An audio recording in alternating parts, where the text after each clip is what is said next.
اللهم صل على محمد وعلى آل محمد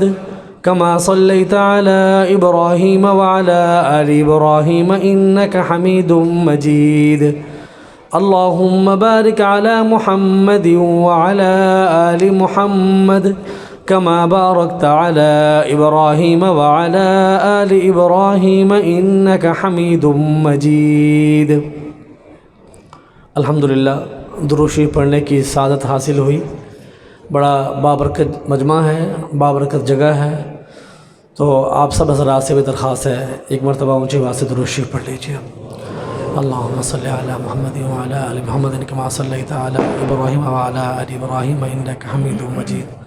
اللہم بارک علی محمد وعلی آل محمد کما بارکت علی ابراہیم وعلی آل ابراہیم انک حمید مجید. میرے محترم و مکرم اساتذہ کرام اور انتہائی ذی وقار اور قابل احترام میرے بھائیوں، دوستوں، بزرگوں، السلام علیکم ورحمۃ اللہ وبرکاتہ.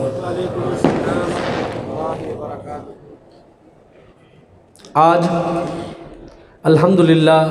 اللہ تعالیٰ کی توفیق اور فضل و کرم اور مہربانی سے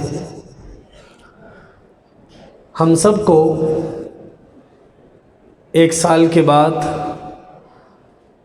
اپنی عظیم مادر علمی کی آغوش میں اپنے عظیم اور عظیم نسبتوں کے حامل حضرت سیدی و مخدومی حضرت والد صاحب دامت برکاتہم کی زیارت اور خدمت میں اجتماعی طور پر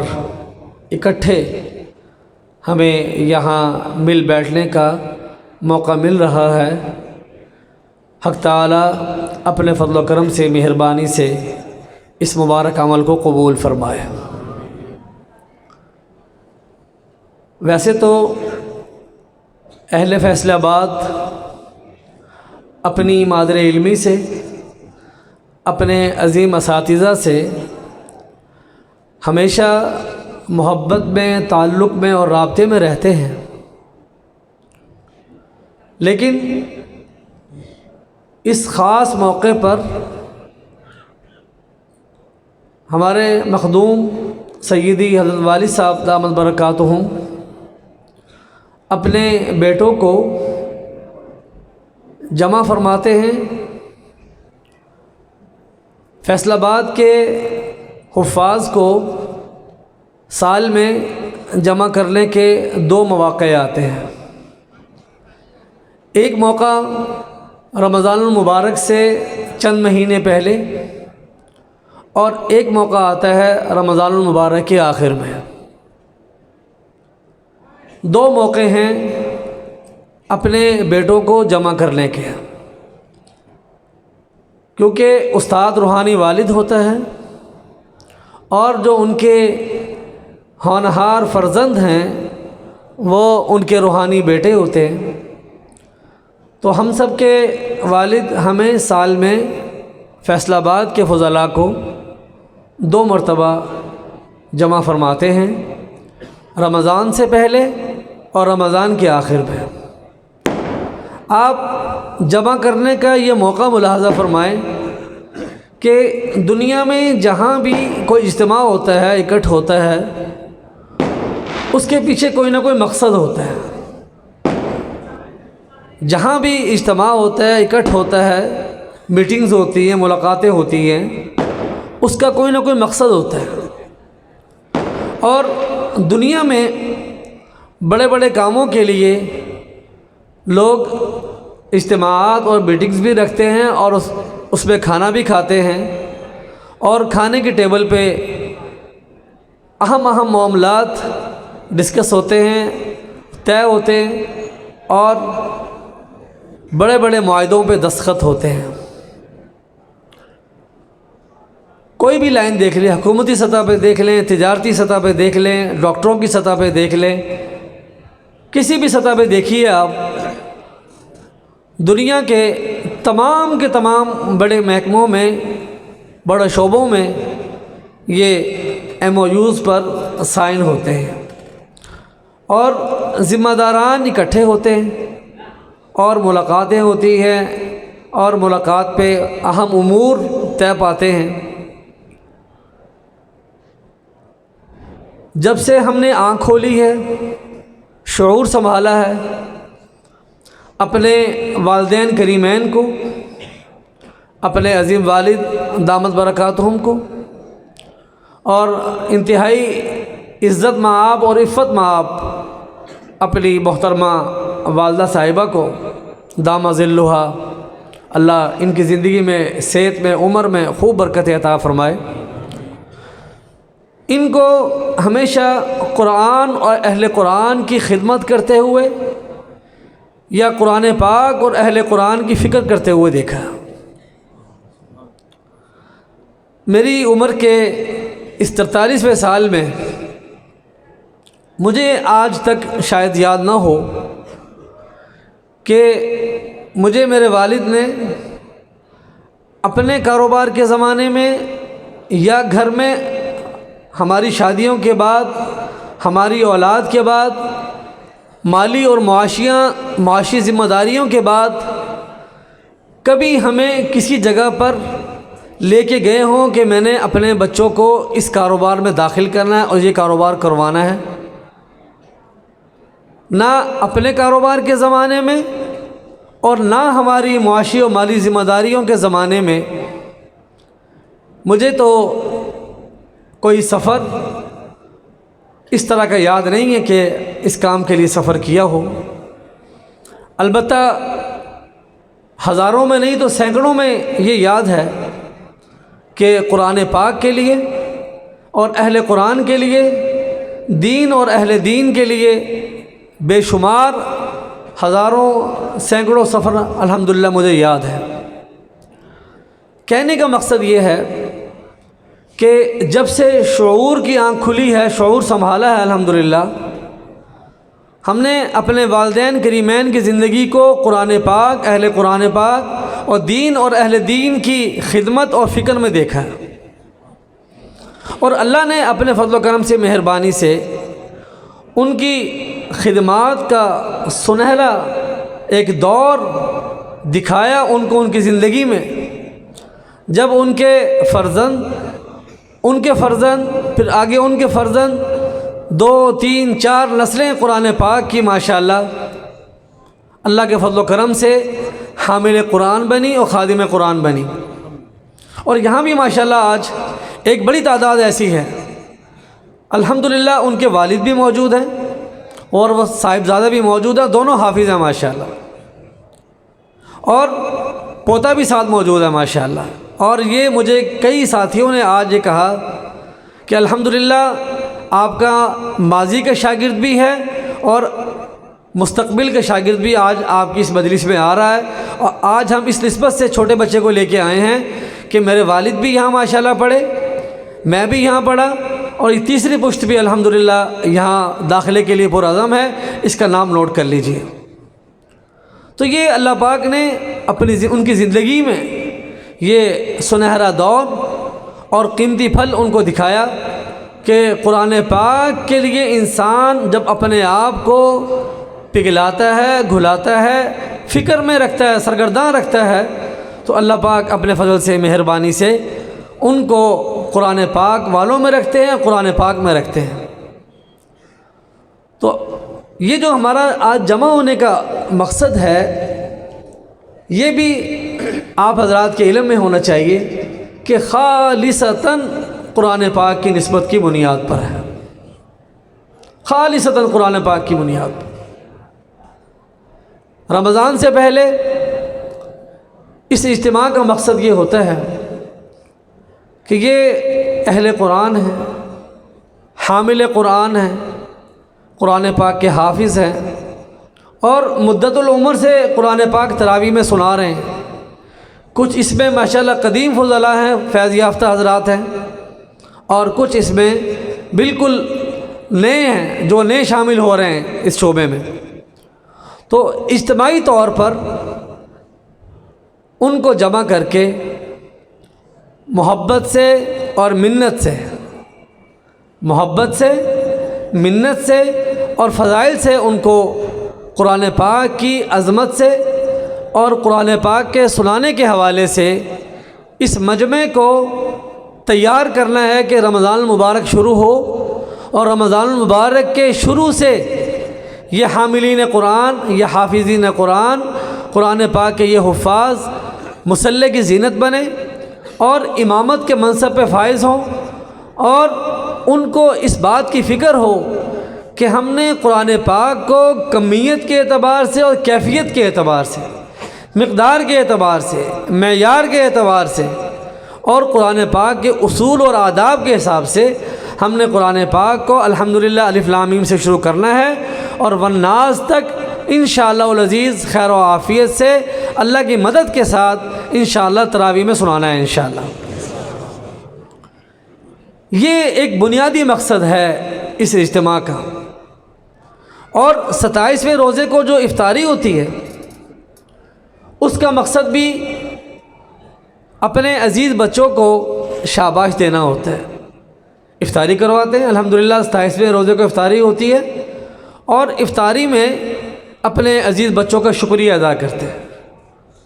اگر آج کے اس مجمع میں ان کی طرف سے محبت بھری، منت بھری درخواست ہے تو 27ویں روزے کو افطاری اور اعزاز میں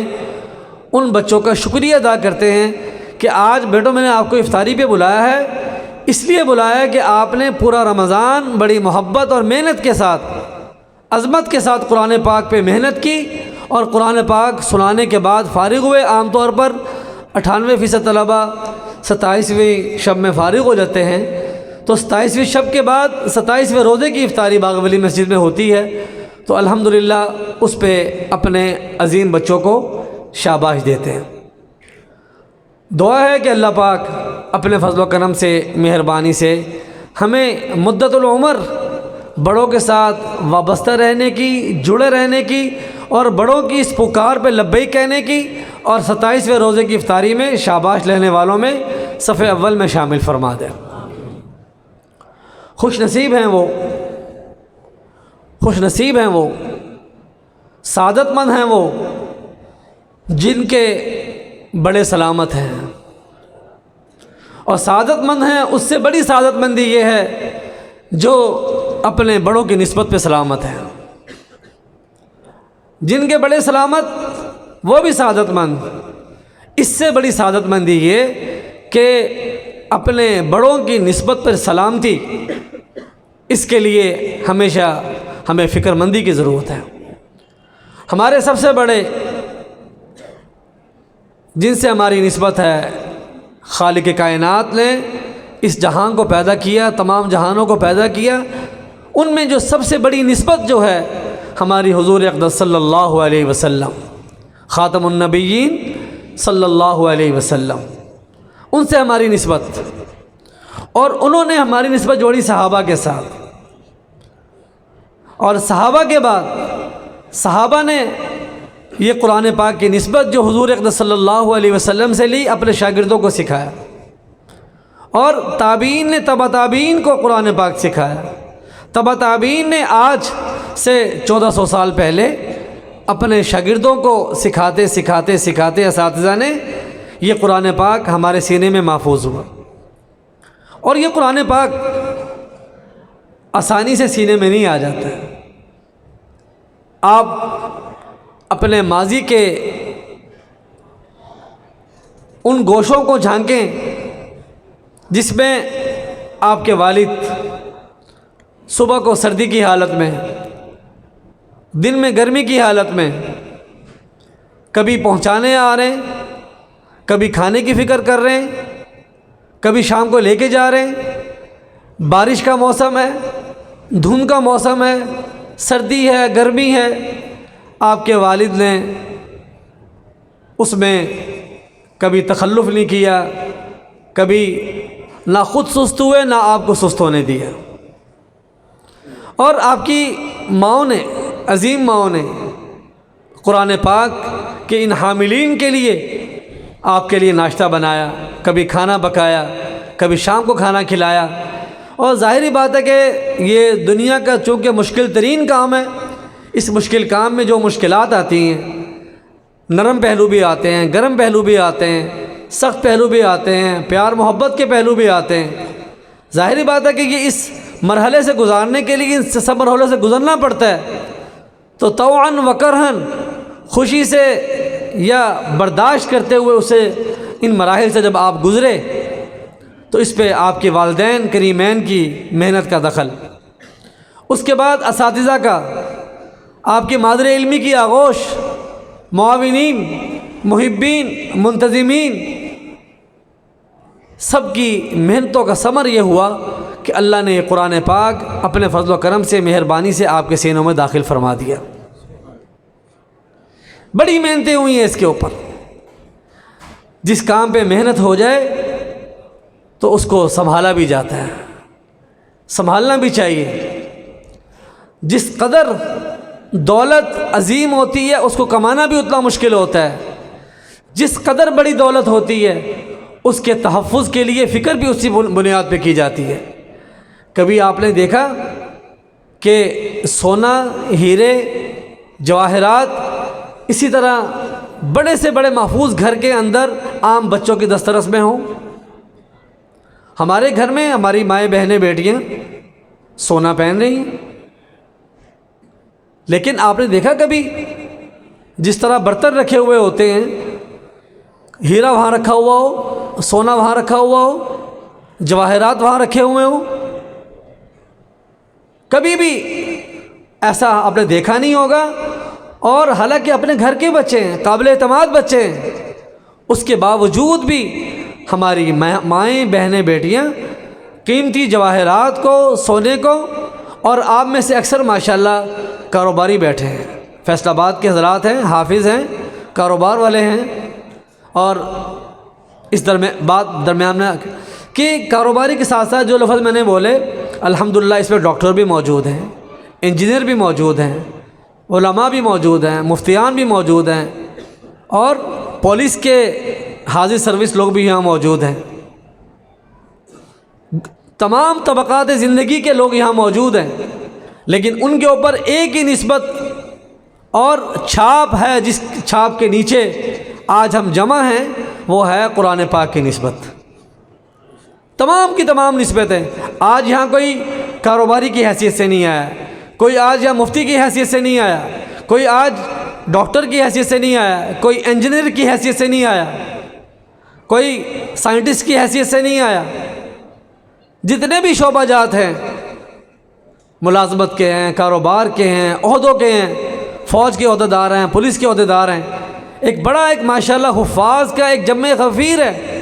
لیکن ان کے اوپر ایک ہی چھاپ، ایک ہی نسبت جس نے آج ہمیں یہاں جمع کیا ہے، وہ ہے قرآن پاک۔ اس قرآن پاک کی نسبت پہ آج ہم یہاں جمع ہوئے ہیں۔ تو بات جس طرف جا رہی ہے، ہم قرآن پاک کی نسبت پہ آج ہم یہاں جمع ہیں۔ میں عرض کر رہا تھا کہ آپ میں اکثریت کاروباری حضرات کی ہے، اور اکثریت اس مجمع کی وہ ہوتی چلی جا رہی ہے جو صاحب اولاد ہیں، اور صاحب اولاد ہونے کے ساتھ ساتھ صاحب ذمہ داری سنبھالنے والے بھی ہیں۔ ذمہ داریوں کا بوجھ ان کے کندھوں پہ آ چکا ہے۔ اور ایک بات یہاں اور بھی یاد رکھیں، جن کی ابھی شادی نہیں ہوئی یا کسب معاش کی بوجھ ان کے اوپر نہیں آیا، ذمہ داری ان کے اوپر نہیں آئی، ان کو ابھی شاید اس مجلس کی اہمیت اور قدر کا اندازہ نہ ہو کہ ہمارے بڑے کوئی ہیں، بڑوں کے قدموں میں جانا ہے، بڑوں کی نسبت میں جانا ہے، اور بڑوں سے فیض حاصل کرنے جانا ہے، بڑوں کی زیارت کرنے جانا ہے۔ ایسے نوخیز نوجوانوں کو شاید اس مجلس کی قدر نہ ہو۔ قدر ہے ان لوگوں کو زیادہ، اور زیادہ مجھے وہی نظر آ رہے ہیں جن کی زندگیاں ماشاءاللہ اس کام میں گزری ہیں اور فکر مند ہیں کہ میرے بیٹے کی، میری بیٹی کی تربیت کس اچھے پیمانے پہ ہو جائے۔ تو اسی فکر پہ الحمدللہ جب آدمی اپنے بڑوں سے جڑتا ہے، علماء سے جوڑتا ہے، بزرگوں سے جڑتا ہے، اپنے بچوں کو جوڑتا ہے، تو ان کو پھر ان مجالس کی قدر ہوتی ہے۔ نوجوانی میں اس کی قدر عام طور پر نہیں ہوتی۔ تو چونکہ کاروباری حضرات ہیں، ذمہ دار یہاں موجود ہیں، کمانے کے بعد آپ کا کیش لاکھوں میں ہو کروڑوں میں ہو، کون ہے سمجھدار جو اسی طرح کھلے گھر میں لا کے کیش کو ایسے رکھتے ہیں، چھپا کے، بچا کے، اور ادائیگی سے پہلے اور ادائیگی کے بعد جس طریقے سے آپ نت نئے طریقوں سے اپنے کیش کو، سونے کو چھپا کے، سنبھال کے اور بچا کے ادائیگیاں کرتے ہیں، قرآن پاک کی حیثیت اس سونا چاندی کیش سے اربوں ہاں گنا زیادہ اس کی اہمیت ہے۔ اور حضور نبی اکرم سرور دو عالم صلی اللہ علیہ وسلم نے جہاں قرآن پاک کے حفظ کے سینکڑوں احادیث میں فضائل ارشاد فرمائے ہیں، ایک حدیث میرے ذہن میں بھی اتری، اللہ نے دل میں ڈالی آپ کی برکت سے، فرمایا امت کو خطاب کیا، امت کے حاملین قرآن کو خطاب کیا۔ یہ میرے اور آپ کے ہمیشہ سمجھنے کی بات ہے کہ جس قدر محنت سے دولت کمائی جاتی ہے، جتنی بڑی دولت ہوتی ہے، اس کی حفاظت کے تقاضے بھی کہیں اس سے زیادہ ہیں۔ فرمایا قال رسول اللہ صلی اللہ علیہ وسلم تعاہد القرآن فوالذی نفسی بیدہ لہو اشد تفصیا من الابل فی عقولها۔ اے میری امت، اے امت کے حفاظ، قرآن پاک کو خوب مضبوطی سے تھام کے رکھو، قرآن پاک کو خوب مضبوطی سے تھام کے رکھو۔ اس میں اس کا مادہ عہد ہے، اور عہد کا معنی یہ ہے کہ ان العہد کان مسئولا، جب آپ کسی سے معاہدہ کر لیں تو معاہدے کی پاسداری ضروری ہوتی ہے۔ تعاہدو، کہ تم نے جو اللہ سے قرآن پاک سے ایک معاہدہ کیا، آپ کا قرآن پاک سے اللہ سے ایگریمنٹ ہوا، جو سینے میں قرآن پاک کو محفوظ کر لیا، تو اب آپ کی ذمہ داری یہ ہے کہ اس معاہدے کی پاسداری کریں۔ اور قرآن کریم نے کہا ہے کہ انسان جب وعدہ کر لے، معاہدہ کر لے، تو اس کی پاسداری ضروری ہے۔ اگر خدا نہ خواستہ خلاف ورزی کی تو قرآن کریم نے ایک وعید ارشاد فرمائی ہے ان العہد کان مسئولا، جب انسان کسی سے معاہدہ کر لے تو اس معاہدے کے بارے میں قیامت کے دن پوچھا جائے گا کہ تم نے معاہدے کی خلاف ورزی کیوں کی۔ تو یہ قرآن پاک سے ہمارا معاہدہ، اللہ پاک سے معاہدہ، اپنے اساتذہ سے، اپنے والدین سے معاہدہ، اور جب ہم یہاں سے سند جاری کرتے ہیں اس میں وصیت بھی ہوتی ہے، نصیحت بھی ہوتی ہے، حکم بھی یہ ہوتا ہے، اور والدین کی محنتیں، اساتذہ کی محنتیں، آپ کی محنتوں کا تقاضا یہ ہے کہ قرآن پاک کو خوب مضبوطی سے سنبھال کے تھام کے رکھا جائے۔ اسی کو رسول اکرم سرور دو عالم صلی اللہ علیہ وسلم آپ بھی فرما دیں صلی اللہ علیہ وسلم، جب نام نامی آئے تو صلی اللہ علیہ وسلم، آپ نے فرمایا تعاہد القرآن، قرآن پاک کو سنبھالو، خوب اس کا مضبوطی سے خیال رکھو۔ پھر حضور نبی اکرم سرور دو عالم صلی اللہ علیہ وسلم نے قسم اٹھائی ہے، فوالذی نفسی بیدی، اس عظیم ذات کی قسم جس کے قبضے میں میری جان ہے۔ انسان کے پاس جس کی سب سے زیادہ ویلیو قدر ہوتی ہے وہ جان کی ہوتی ہے، مال سے زیادہ قدر جان کی ہوتی ہے۔ مال لے لو، جان چھوڑ دو، خدا نہ خاصا کوئی لٹیرا آ جائے تو جان بچانے کے لیے مال کی قربانی دے دی جاتی ہے۔ تو آپ صلی اللہ علیہ وسلم نے اس حدیث مبارکہ میں قسم اٹھائی ہے، فوالذی نفسی بیدی، اس ذات کی قسم جس کے قبضے میں میری جان ہے۔ قرآن پاک کو سنبھال کے رکھو۔ قرآن پاک کے بارے میں اگر لاپرواہی برتی تو آپ صلی اللہ علیہ وسلم نے ایک مثال سمجھائی ہے، ایک مثال سے سمجھایا کہ اس زمانے کی سب سے قیمتی، سب سے تیز رفتار، سب سے اعصاب کے اعتبار سے، سفر کے اعتبار سے اور سفر جلدی طے کرنے کے اعتبار سے سواری شمار ہوتی تھی اونٹنی کی، اونٹ کی سواری شمار ہوتی تھی۔ فرمایا کہ اونٹ کو رسی سے باندھ دو، اونٹ کو رسی سے باندھ دو تو پھر اونٹ کی حفاظت، جیسے آج گاڑی کھلی ہے، لاک کھلا ہے تو گاڑی غیر محفوظ ہے، اپنے طور پر جب ہم حفاظت کی فکر کرتے گاڑی کو لاک لگاتے، گاڑی کو لاک لگانے کے بعد اور اس کا اندر چور سوچ بھی ہوتے ہیں، اپنی گاڑی کی حفاظت کے لیے نت نئے اقدامات، خاص طور پہ لاک کی حفاظت، لاک کرتے ہیں۔ اس زمانے کا لاک یہ تھا کہ اونٹ کو رسی سے باندھا جاتا تھا، کھونٹے سے، تو آپ صلی اللہ علیہ وسلم نے فرمایا اونٹ کو باندھ کے رکھو۔ اونٹ کو نہیں باندھو گے تو اونٹ اگر رسی سے نکل گیا تو زندگی بھر شاید تمہارے قابو نہ آ سکے، اگر قابو آیا تو بہت مشقت سے، بڑی محنت سے قابو آئے گا، کیونکہ اگر گھوڑا بھی بھگاؤ گے اس کے پیچھے تو گھوڑا ہانپتے ہانپتے تھک جائے گا۔ اونٹ کی رفتار تیز، اور اس کے ساتھ ساتھ اونٹ کو پینے کی فکر نہیں، کھانے کی فکر نہیں، لگاتار لمبے لمبے سفر کرتا ہے، لگاتار لمبے لمبے سفر۔ تو آپ صلی اللہ علیہ وسلم نے اس زمانے کی تیز ترین سواری سے تشبیہ دی کہ اگر اونٹ رسی سے نکل گیا تو دوبارہ قابو آنا مشکل، تو فرمایا کہ قرآن پاک کی رفتار اس اونٹ سے زیادہ ہے۔ خدا نہ خواستہ بے احتیاطی کی وجہ سے، کوتاہی کی وجہ سے، سستی کی وجہ سے قرآن پاک کو ہم نے نہ تھاما، نہ سنبھالا، نہ فکر کی، خدا نہ خواستہ ایک دفعہ نکل گیا تو دوبارہ اس کو لانا مشکل ہو جائے گا، اس کو لانا مشکل ہو جائے گا، اس کو لانا مشکل ہو جائے گا۔ تو اس لیے قرآن پاک کو منا کے لانا بڑا مشکل ہے۔ خدا نہ خواستہ ہماری بے اکرامی کی وجہ سے، ہماری کوتاہی کی وجہ سے، ہماری سستی کی وجہ سے قرآن پاک اگر ناراض ہو گیا، روٹھ گیا، تو مانتا بڑی مشکل سے۔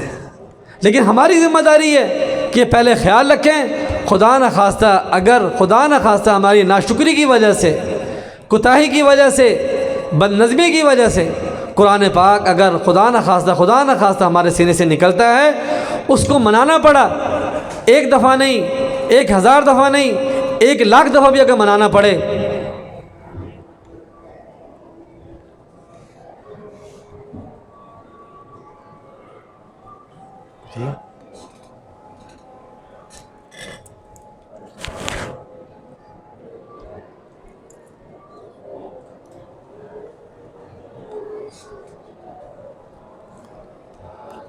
خدا نہ خواستہ اگر قرآن پاک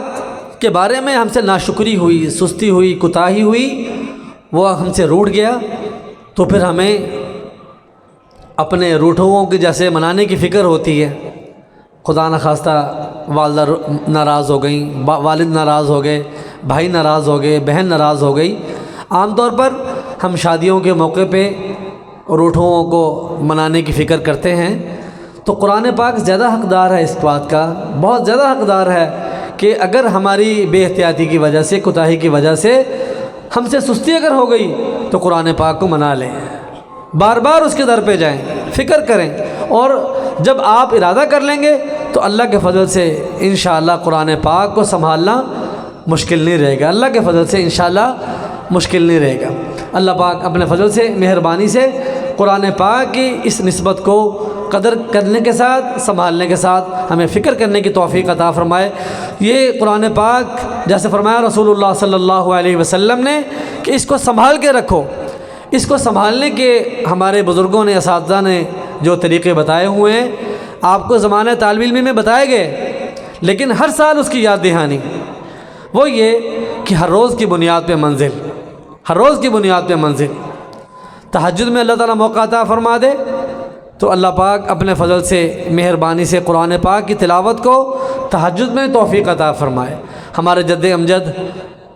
ہم سب کے مخدوم، ہمارے والد صاحب کے استاد مکرم اور مخدوم اور حضرت قاری رحیم بخش صاحب رحمۃ اللہ علیہ، زندگی کی آخری تک، مدت العمر، بیماری کے زمانے میں تہجد میں 3 سپارے پڑھنے کا معمول تہجد کے وقت میں تھا، تہجد کے وقت میں، ہر روز کی بنیاد پر۔ یہ نہیں کہ رمضان قریب آیا اس سے پہلے تیاری، یا کہیں سپارہ سنانا پڑ رہا ہے یا تلاوت کرنی پڑ رہی ہے اس سے پہلے تیاری، قرآن پاک کی ہر روز کی بنیاد پہ فکر۔ یہاں پر ایک بات اور دل میں آ رہی ہے، عرض کر دوں، میں سب سے پہلے اس کا مخاطب ہوں، پھر آپ سے میں عرض کرتا ہوں، اگر بات یہ میری ٹھیک ہے تو اللہ کی طرف سے، اور اگر خدا نہ خواستہ اس میں میرے نفس کے شرارت کا دخل ہے تو میں اللہ سے استغفار کرتا ہوں۔ ہم لوگ ایک عمر تک قرآن پاک کی جو تلاوت کرتے ہیں، اس میں ابھی تک جو زیادہ دخل ہے اس چیز کا کہ اگر خدا نخواستہ قرآن پاک کی تلاوت نہ کی تو قرآن پاک بھول جائے گا، قابو نہیں آئے گا۔ اور ابھی جو ہم جمع ہوئے ہیں اور فکر دلا رہے ہیں کہ رمضان سے پہلے قرآن پاک کی تیاری کریں، فکر کریں، اور یہ 2 مہینے کچھ دن جو باقی رہ گئے ہیں تو اس پہ تیاری کریں اور رمضان میں سنائیں۔ اور رمضان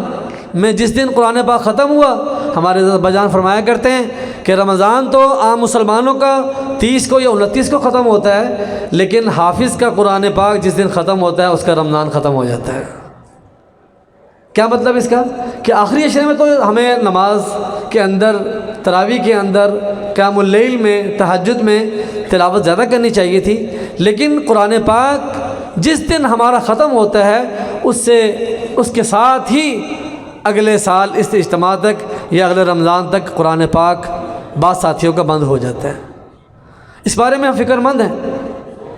اور شعبہ کتب میں بھی یہاں الحمدللہ ترتیبیں قائم کی ہیں، اور اس حوالے سے بہت اچھی مثالیں الحمدللہ قائم ہو رہی ہیں، دیکھنے میں آ رہی ہیں۔ باپ بیٹے کا سن رہا ہے، بیٹا باپ کا سن رہا ہے، ماشاءاللہ بڑی اچھی مثالیں قائم ہو رہی ہیں۔ تو یہاں پر جو بات میں نے شروع کی ہے وہ یہ ہے کہ ابھی تک ہماری تلاوت کا جو محور ہے وہ یہ ہے کہ قرآن پاک خدا نخواستہ بھول نہ جائے۔ یہ تلاوت کا ایک حصہ ہے، اور یہ بھی بڑا اہم حصہ ہے۔ اور ایک حصہ اس کا تلاوت کا وہ یہ ہے کہ میں تلاوت کروں گا، میں اللہ کا قرب حاصل کروں گا اور اللہ کی محبت حاصل کروں گا۔ جو قرآن پاک کی تلاوت کر رہا ہو وہ اللہ تعالیٰ سے باتیں کر رہا ہے، ملاقات کر رہا ہے۔ اور امام احمد بن حنبل رحمہ اللہ، جنہوں نے قرآن پاک کے لیے بڑی بڑی ماریں کھائیں، قربانیاں دیں اور کوڑے کھائے، تو ان کو اللہ تعالیٰ کی زیارت خواب میں 99 مرتبہ ہوئی ہے۔ تو پوچھا یا اللہ، اتنی زبردست قربانی دی ہو، کوڑے کھائے ہو، لہو لہان بدن ہو گیا ہو، تو خواب میں اللہ سے پوچھا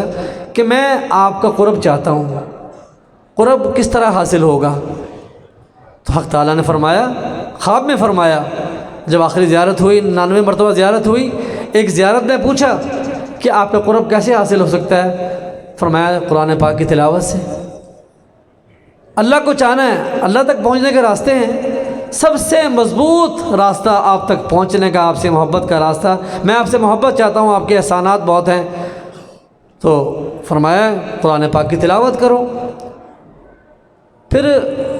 آج کے اس زمانے کو، ہمارے زمانے کو پیش نظر رکھتے ہوئے اللہ نے ان کے دل میں ایک سوال ڈالا، اللہ سے سوال کر ڈالا کہ میں قرآن پاک کو سمجھ کے پڑھوں یا بلا سمجھے پڑھوں تو کس طرح قرب حاصل ہوگا؟ قرآن پاک کی تلاوت، صرف تلاوت، معنی، مفاہیم، ترجمہ ذہن میں نہ بھی ہو، نہ بھی آتا ہو، کیا تب بھی مجھے آپ کا قرب حاصل ہو جائے گا؟ یا ترجمے کے ساتھ پڑھوں گا، سمجھ کے پڑھوں گا تب قرب حاصل ہوگا؟ تو حق تعالیٰ نے فرمایا کہ قرآن پاک پڑھو بفہمن او بلا فہمن، کہ سمجھ کے پڑھو تب بھی قرب حاصل ہو جائے گا، نہ سمجھ کے پڑھو تب بھی قرب حاصل ہو جائے گا۔ اس میں ایک بات یہاں یہ ذہن میں رکھیے، چونکہ ہمارے حفاظ کا مجمع ہے اور اس میں اکثریت ایسے حفاظ کی ہے جو مفتی اور عالم نہیں بن سکے، ماشاءاللہ صاحب نسبت ہیں، اللہ والے ہیں، بزرگوں سے، جماعت سے، قرآن پاک سے، مسجد سے جڑنے والے ہیں، ان کے لیے ایک بات عرض کرنے لگا ہوں۔ گزشتہ دنوں ہمارے ایک شاگرد ہیں گجرانوالہ میں، اچھے کاروباری ہیں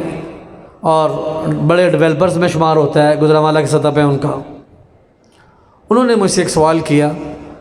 کہ ہماری کمیونٹی ہے، اس میں مجھے میرے دوست یہ فورس کرتے ہیں، انسسٹ کرتے ہیں، زور لگاتے ہیں کہ حافظ صاحب آپ قرآن پاک پڑھتے ہیں، ایسے پڑھنے کا فائدہ نہیں ہے، جب تک قرآن پاک کا ترجمہ نہ آئے تو آپ کو قرآن پاک پڑھنے کا فائدہ نہیں ہے، قرآن پاک پڑھنے کا فائدہ نہیں ہے، قرآن پاک بغیر ترجمے پڑھنا ہی نہیں چاہیے۔ یہ اندر کی بات، جو پچھلی بات جو ہے کہ عام طور پر اس فتنے کا شکار وہ لوگ ہوتے ہیں جن کی زندگی میں قرآن پاک کی تلاوت نہیں ہوتی۔ وہ ہمارے اچھے چہیتے لاڈلے شاگردوں میں ہیں، اور مصلی سنا رہے ہیں ہر سال، کاروبار بھی کر رہے ہیں۔ تو انہوں نے کہا کہ جی مجھے وہ ہمارے دوست کہتے ہیں جب تک ترجمہ نہ آئے قرآن پاک کی تلاوت نہیں کرنی چاہیے۔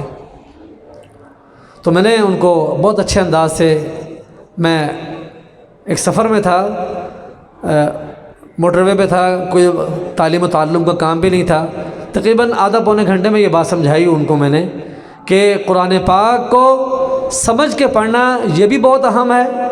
خدا نہ خواستہ اگر آپ کو ترجمہ نہیں آتا یا تلاوت کرتے ہوئے آپ ترجمے پہ غور نہیں کر رہے، صرف تلاوت کر رہے ہیں، تو تب بھی آپ کا فائدے سے خالی نہیں ہے، اور ایک ایک حرف پہ جو نیکیاں مل رہی ہیں، ایک ایک حرف پہ جو نیکیاں مل رہی ہیں، اللہ کے فضل و کرم سے وہ انشاءاللہ آپ کو ملتی رہیں گی۔ قرآن پاک کے کتنی آیات ایسی ہیں جس کا ترجمہ امت میں کسی کو پتہ ہی نہیں ہے، اللہ اور اس کے رسول صلی اللہ علیہ وسلم کو پتہ ہے۔ قرآن پاک جہاں سے شروع ہو رہا ہے الف لام میم، روئے زمین کے سارے مفسرین یہ لکھ رہے ہیں اللہ اعلم بمرادی۔ الف لام میم کا ترجمہ کسی مائی کے لال کو نہیں پتہ، الف لام میم اللہ اعلم بمرادی، یہ اللہ اور اس کے رسول صلی اللہ علیہ وسلم کا راز ہے جو امت کو آشکارا نہیں کیا۔ حامیم، حامیم عین سین قاف، کاف ہا یا عین صاد، یہ جتنے بھی آیات اس طرح کی ہیں کسی کا ترجمہ آتا ہی نہیں کسی کو۔ مفسرین لکھتے ہیں آج بھی کوئی ترجمہ کرے گا وہ کرے گا اللہ اعلم بمرادی، اللہ اس کی مراد کو زیادہ جانتے ہیں۔ اور کتنی آیات ایسی ہیں جو ہم تلاوت کر رہے ہیں لیکن اس کے حکم پہ امت کے کسی فرد کو عمل کرنے کی اجازت نہیں ہے۔ گزشتہ دنوں ہمارے ہاں درس قرآن میں عزیز طلباء کو بتا رہا تھا، یہ سورہ نساء کی آیت وَلِكُلٍّ جَعَلْنَا مَوَالِيَ مِمَّا تَرَكَ الْوَالِدَانِ وَالْأَقْرَبُونَ وَالَّذِينَ عَقَدَتْ أَيْمَانُكُمْ فَآتُوهُمْ نَصِيبَهُمْ، یہ آیت ہے، سورہ نساء کی آیت ہے، یہ تلاوت ہو رہی ہے اس کی، لیکن ہمارے استاد صاحب فرما رہے تھے کہ اس آیت کی تلاوت ہو رہی ہے لیکن حکم اس کا منسوخ ہے۔ کتنی آیات ایسی ہیں، کیا جن آیات کا ترجمہ اس پہ عمل کرنے کی امت کو احکام کے اعتبار سے اجازت نہیں ہے، کیا وہ آیات قرآن پاک سے باہر نکال دیں، الف لام میم کو باہر نکال دیں، کاف ہا یا عین صاد کو باہر نکال دیں؟ ہمیں چاہیے کہ اس فتنے کو سمجھیں، وہ فتنہ ہمیں قرآن پاک کی تلاوت سے، حفظ قرآن سے روکنا چاہ رہا ہے۔ یہ کہتے ہیں کہ قرآن پاک کو طوطے کی طرح رٹنے کا فائدہ کیا ہے؟ یہ ایک بہت بڑا فتنہ ہے جو قرآن پاک کی تلاوت سے اور قرآن پاک کے حفظ سے روکنا چاہتا ہے۔ خیر خواہی کا لبادہ اوڑھا ہوا ہے، محبت کا لبادہ اوڑھا ہوا ہے، فہم قرآن کا، تعلیم قرآن کا لبادہ اوڑھ کے امت کو قرآن پاک کے حفظ سے اور قرآن پاک کی تلاوت سے روکنا چاہتے ہیں۔ اس میں کچھ لوگ محبت سے، ہمدردی سے، خیر خواہی سے بھی اس فتنے کا شکار ہو رہے ہوں، لیکن پیچھے ماسٹر مائنڈ یہ ہے کہ امت کے حفاظ کم کیے جائیں اور قرآن پاک کی تلاوت اس سے روکا جائے، اور من چاہی تفسیریں جو کوئی ریٹائرڈ فوجی جرنیل کر رہا ہے یا کوئی ریٹائرڈ پروفیسر کر رہا ہے، وہ تفسیر جو لکھ کے بیٹھ گئے، امت کے فقہا، محدثین، علماء، مشائخ جنہوں نے ساری زندگی اپنی اس میں لگائی ہے، اس سے امت کو صحابہ نے جو تفسیر کی ہے اور حضور صلی اللہ علیہ وسلم سے جو تفسیر منقول ہے اس تفسیر سے وہ کاٹنا چاہتے ہیں، اور وہ کہتے ہیں کہ ترجمہ انسان کو آتا ہے، عربی پڑھو، ترجمہ خود کرو، ہمیں ترجمہ فلاں کا ترجمہ دیکھنے کی، فلاں کا ترجمہ دیکھنے کی کیا ضرورت ہے؟ آپ کو عربی آتی ہو تو ترجمہ کسی کا دیکھنے کی، صحابہ سے پوچھنے کی یا علماء سے، مفسرین سے پوچھنے کی کیا ضرورت ہے؟ ترجمہ خود پڑھو، عربی آتی ہے خود سیکھو اس کو۔ اس لیے آپ حضرات سے میں کہنا چاہتا ہوں کہ تفاسیر میں کچھ چیزیں ہیں جو رسول اللہ صلی اللہ علیہ وسلم نے اس کی تفسیر کی، ان آیات کی، کچھ چیزیں ایسی ہیں جو صحابہ نے نقل فرمائی ہیں، بلکہ تمام کی تمام وہ تفاسیر معتبر ہیں جو صحابہ نے حضور صلی اللہ علیہ وسلم سے سن کے تفسیریں نقل کی ہیں۔ اگر عربی آتی اور ترجمہ کرنا کافی ہوتا تو اللہ تعالیٰ قرآن پاک کو اتار دیتے، تو رسول اللہ صلی اللہ علیہ وسلم اور صحابہ کی نعوذ باللہ ضرورت نہیں تھی پھر۔ تو حضور صلی اللہ علیہ وسلم کی ساری قربانیاں، صحابہ کی ساری قربانیاں اس چیز کے لیے تھی کہ امت کو صحیح دین، صحیح قرآن پاک ان تک پہنچا دیا جائے۔ تو جو بات میں نے شروع کی تھی کہ قرآن پاک کو ترجمے کے ساتھ بھی پڑھا جائے، قرآن پاک کو بلا سمجھے بھی پڑھا جائے تو ثواب پورا ملتا ہے، اس لیے کہ حضور صلی اللہ علیہ وسلم پر یہ آیت اتری، هو الذی بعث فی الامیین رسولا منہم، آپ کو مبعوث فرمایا امیوں میں جن کو لکھنا پڑھنا نہیں آتا تھا۔ یہ امت کی شان ہے، امیین، ان کو لکھنا پڑھنا نہیں آتا تھا، صحابہ کی اکثریت لکھنا پڑھنا نہیں آتا تھا، لیکن کیا یتلو علیہم، ان کو قرآن پاک کی تلاوت ان کے اوپر کریں اور تلاوت ان سے کروائیں، قرآن پاک کی تلاوت کرنی سکھائیں، ان کو کس طرح تلاوت کی جاتی ہے، تلاوت کر کے سکھائیں ان کو کہ تلاوت کس طرح کی، تلاوت کر کے دکھائیں ان کو۔ یتلو علیہم آیاتی ویزکیہم، آگے ہے ویعلمہم الکتاب، ترجمہ تیسرے نمبر پہ جا کے آیا ہے، یتلو علیہم آیاتی، ان کو قرآن پاک کی تلاوت سکھائیں، تلاوت کس طرح کی جاتی ہے۔ صحابہ پہ تلاوت کی محنت ہوئی ہے، پھر صحابہ کے اخلاق کو سنوارا گیا ہے۔ وَيُعَلِّمُهُمُ الْكِتَابَ، پھر تفسیر آئی ہے تیسرے نمبر پہ جا کے، وَيُعَلِّمُهُمُ الْكِتَابَ وَالْحِكْمَةَ۔ تو میں آپ سے کہنا چاہتا ہوں کہ قرآن پاک کو سمجھ کے بھی پڑھو اور قرآن پاک کی تلاوت کی کثرت کی جائے۔ تو آخری بات جس پہ میں آنا چاہتا ہوں کہ میرے ذہن میں جو بات آئی کہ اس مجمع میں شاید کچھ میرے جیسے لوگ ہوں کہ آج تک تو میں جو ابھی تلاوت کرتا آ رہا ہوں، اللہ مجھے بھی دوسرا اونچا مرتبہ عطا فرما دے کہ قرآن پاک یاد کرنا، قرآن پاک یاد رہ جائے، قرآن پاک مضبوط رہ جائے، اس کے لیے تلاوت، اور دوسرا اس کا پہلو کہ قرآن پاک سے ہمیں اللہ کا قرب حاصل ہو، اللہ کی محبت حاصل ہو، قرآن پاک ہمارے دل کا زنگ اتارے اور حضور صلی اللہ علیہ وسلم کی محبت ہمیں حاصل ہو، یہ دوسرا مقصد ہے۔ تو دونوں مقصد ہماری منزلیں ہیں، اور آج تک ہم سے جس میں اگر محنت ہوئی ہے وہ اس پہ ہوتی ہے کہ قرآن پاک بھول نہ جائے۔ تو آج ہم مل کے ارادہ کریں کہ یہ مقصد بھی ہم نے کما حق و حاصل کرنا ہے، اور دوسرا مقصد بھی انشاءاللہ اعلیٰ سطح پہ حاصل کرنا ہے۔ کسی عالم سے، کسی مفتی صاحب سے رابطہ رکھیں اور قرآن پاک کا ترجمہ سیکھیں، تفسیر سیکھیں، اور اپنی زندگی میں، اپنے گھر والوں میں، بیوی بچوں میں قرآن پاک کا درس دیں پھر کہ میں یہ آیت سیکھ کے آیا ہوں فلاں عالم سے، فلاں مفتی صاحب سے، اور فلاں تفسیر کسی عالم سے مقرر کروا کے اپنے گھر میں ترجمے کی، تفسیر کی ایک مضبوط ترتیب بنائیں۔ اللہ پاک اپنے فضل سے، مہربانی سے ہمیں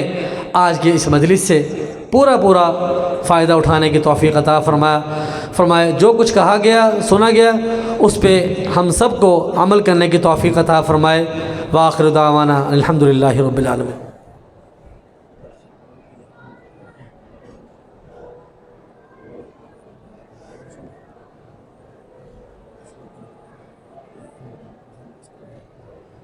ہمارے حضرت نے اس طرف توجہ دلائی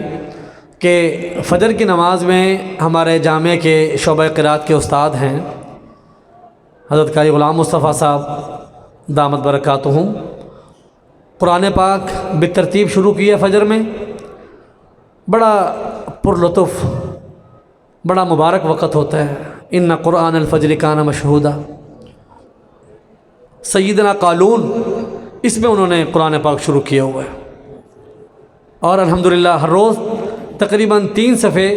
سیدنا قالون میں وہ تلاوت کرتے ہیں۔ حضرت فرما رہے ہیں کہ وہ کوئی ترتیب ایسی بن جائے کہ ان میں سے جو حضرات خواہش مند ہوں وہ اس کی باقاعدہ اس کو نشر کرنے کی، اس کو شیئر کرنے کی ترتیب بنا لی جائے۔ دارالقرآن کا ایک گروپ ہے واٹس ایپ کا، آفیشیل گروپ ایک ہی ہمارا ہے، اس میں کبھی کبھار وہ قرآن پاک کی فجر کی جو قراءات ہے وہ قراءت وہ نشر ہوتی ہے، اور ہفتہ اور بدھ کو ہمارے جامعہ کے استاد الحدیث و تفسیر حضرت مولانا خلیل الرحمن صاحب دامت برکاتہم درس قرآن ارشاد فرماتے ہیں، جس کا میں نے آپ کو حوالہ دیا تھا۔ الحمدللہ میں بھی وہ سنتا ہوں درس قرآن، ہفتے کو بھی بدھ کو بھی، طلباء سب اس میں موجود ہوتے ہیں، تو وہ درس قرآن بھی ترتیب بنی ہے، اس کو بھی انشاءاللہ ہم باقاعدہ نشر کرنے کا ارادہ رکھتے ہیں وہ نشر ہوا کرے گا۔ حضرت فرما رہے ہیں کہ قرآن پاک بھی سنیں اور وہ درس قرآن بھی سنیں، اس سے انشاءاللہ آپ کو قرآن پاک کی جلا ملے گی اور لذت ملے گی تلاوت قرآن کی بھی، اور علوم قرآن کی بھی، اور قرآن پاک کے معارف، ترجمہ اور تفسیر انشاءاللہ اس کا بھی آپ کو پورے ثمرات و فوائد ملیں گے انشاءاللہ۔ اور اس کے ساتھ ساتھ آخر میں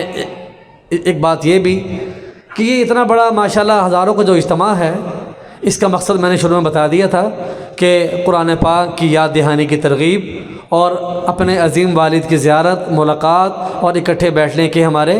جو یہ مقاصد حاصل ہوتے ہیں وہ سب مقاصد۔ اور اس کے بعد جیسے ہماری والدہ، ہمارے والد مہینے میں 1-2 مرتبہ جمع کر لیتے ہیں، اس میں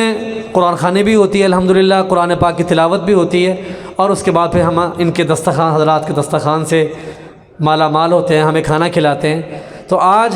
عظیم والد نے اپنے عظیم بیٹوں کو جمع کیا ہے اور کھانے کا انتظام کیا ہے۔ تو اس کھانے میں چونکہ بعض ساتھی ابھی نئے داخل ہوئے ہیں، اس میں نئے شامل ہوئے ہیں، تو ان کی اطلاع کے لیے عرض ہے کہ یہ مقصد ہمارا یہاں جمع ہونا اور بڑوں کی زیارت اور ملاقات ہے۔ اس کے بعد جو ایک کھانا ہے، اس کھانے میں بھی یہ نیت ہے کہ آپ کا اعزاز، آپ کا اکرام ہو، لیکن اس میں مدرسے کا فنڈ استعمال نہیں ہوتا۔ مدرسے میں جو چیزیں آتی ہیں، زکوٰۃ کی، صدقات کی، عطیات کی جو آتی ہیں، وہ طلباء کے لیے ہیں۔ آپ حضرات کا جو کھانا ہے الحمدللہ یہ طیب ہے، اس میں زکوٰۃ، صدقات، عطیات کے پیسے استعمال نہیں، بلکہ ایک جماعت ہے الحمدللہ۔ اس اجتماع کی جب تاریخ طے ہوتی ہے تو وہ اجتماع ہمارا ہوتا ہے، اور اس کے اندر ساتھی اپنے ذمہ لے لیتے ہیں، کسی کے ذمہ چاول، کسی کے ذمہ گوشت، کسی کے ذمہ مسالے۔ یہ ایک فکر مند جماعت ہے ایک، جو الحمدللہ اللہ پاک نے ہمارے عظیم والد کو دامت برکاتہم کو یہ عطا فرمائی ہے۔ تو آپ جب کھانا کھائیں تو ذہن میں بعض دفعہ وسوسہ آ جاتا ہے کہ یہ تو بھائی یہ طلباء کا حق تھا، ہمیں کھلا دیا، تو یہ وسوسہ دور کرنا یہ بھی سنت نبوی صلی اللہ علیہ وسلم کا حصہ ہے۔ آپ یہ کہیں گے جی اس کی وضاحت دینے کی ضرورت کیا تھی؟ یہ وضاحت دینا سنت نبوی ثابت ہے۔ آپ صلی اللہ علیہ وسلم اپنی زوجہ مطہرہ غالباً صفیہ رضی اللہ تعالیٰ عنہ کے ہمراہ تشریف فرما تھے، 2 صحابی پاس سے سامنے سے گزرے، رات کا وقت تھا، تو آپ صلی اللہ علیہ وسلم نے دونوں کو بلایا، حالانکہ صحابی ہیں، اور حضور صلی اللہ علیہ وسلم پہ کس کو شبہ ہو سکتا تھا؟ تو آپ صلی اللہ علیہ وسلم نے ان دونوں کو بلایا، دیکھو یہ میری بیگم ہے، زوجہ ہے میری، آپ کو بھی صفائی دینی پڑی، وضاحت دینی پڑی۔ تو یہ آپ کے ذہن میں خدا نہ خواستہ کوئی شبہ خود اتر آئے یا کوئی ڈال دے کہ باپ کا بازو پکڑا، جی ہم نے بات سن لی ہے، دعا میں شامل ہو گئے، یہ کھانا تو طلباء کا حق ہے، یہاں کے مسکین یتیم طلباء کھائیں، ہم تو ماشاءاللہ کھاتے پیتے ہیں، کروڑوں پتی ہیں ماشاءاللہ۔ ٹھیک ہے، اللہ نے آپ کو جو بھی دیا ہوا ہو، تو اپنے والدین کے دسترخوان پہ کوئی کروڑوں پتی بن کے نہیں، کوئی کاروباری بن کے نہیں جایا کرتا، بلکہ محبت سمیٹنے کا یہ ذریعہ ہوتا ہے، اور یہ کھانا بڑا بابرکت ہوتا ہے، اور آپ کا اعزاز، آپ کا اکرام ہے۔ تو اس کھانے کو بڑی محبت سے کھا کے تشریف لے جائیں گے۔ اللہ پاک آج کی اس مجلس کی پوری برکات ثمرات سے ہم سب کو مالا مال فرمائے۔ واخر دعوانا الحمدللہ رب العالمین۔